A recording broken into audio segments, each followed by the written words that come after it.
Bon, le troisième, il fait chier. Le micro est ouvert, les amis en régie. Oui, ça s'en met. Vas-y, parle un peu pour ça marche, ça passe pas, les amis. Le micro, s'il vous plaît. C'est bon? Ça passe, c'est bon. Ça marche. Je te disais, le troisième fait chier quand même. Hein, oui, parce que on est à 2-0. Puis dans le doute, on se dit si on arrive à inscrire sur un malentendu un but, ça fait 2-1, ça relance un peu le stade. Mais je pense qu'on a été aussi fatigué et puis on a eu des pertes de balles à la fin, notamment sur le troisième, qui fait que ça a été compliqué à la fin, même si on a toujours essayé de porter le jeu vers l'avant. Justement, coach, moi je voulais savoir, alors vous prenez le risque à la fin avec 2 changements offensifs. Pourquoi l'avoir pris un peu plus tôt pour essayer de forcer la décision? Parce qu'au final, 2-3-0, bon, on dit toujours c'est pareil. Oui. Ouais, sur le côté, c'est toujours plus simple. Hein. Non. C'est vrai, comme j'ai un copain qui disait, donner les chiffres du loto après le tirage, c'est pas compliqué. Non, mais la réflexion est juste. Mais après, on a bien vu que les attaquants n'ont pas non plus amené un gros impact. On a sorti des joueurs majeurs.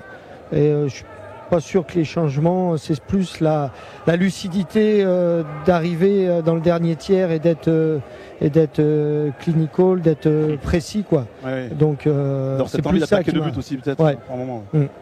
Moi j'ai juste 2 choses à vous dire. La première c'est si Toulouse joue comme ils ont joué ce soir, comme vous avez joué ce soir.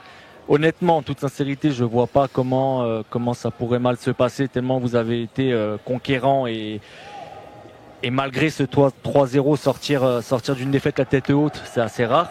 Et vous, en tant qu'ancien gardien, je sais que les coachs n'aiment pas parler d'un joueur individuellement, mais il est malin parce qu'il était là avant toi. Mais quand on voit le match du jeune Maxime Dupé en étant un ancien gardien, ça doit quand même faire plaisir.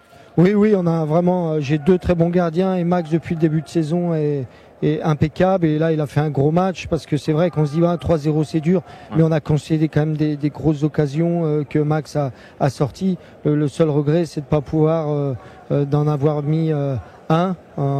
T'es pas loin, mais dans pas loin, il y a loin. Dis-nous pour la dernière question, quel enseignement technique très foot, très entraîneur, tu gardes comme enseignement négatif, vraiment chantier. Ouais, mais ce qu'on a dit à la mi-temps, il faut que dès qu'on récupère la balle, les premiers ballons, on le perd pas, parce que dès qu'on arrivait à garder la première passe, à réussir la première passe, on arrivait à enchaîner. Et plusieurs fois, on a perdu facilement des ballons sur la récup. En plus, Paris met une pression, donc dès qu'on arrivait à sortir de cette pression avec une bonne passe, il faut à tout prix qu'on soit plus juste techniquement, notamment la récupération de balles, pour pouvoir enchaîner, parce qu'après on pouvait enchaîner. Et je garde le mot de fierté, c'est le premier mot que nous a dit Maxime au sortir. La fierté de ce match, de ce qu'ils ont rendu. Oui, on avait demandé d'être courageux et d'inspirer le respect par rapport à la mentalité de tout donner. Je pense qu'ils l'ont fait.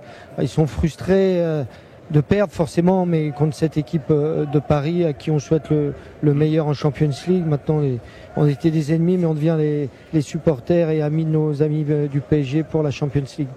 Merci Philippe. Merci à vous. Merci. Merci infiniment. Infiniment. Merci coach.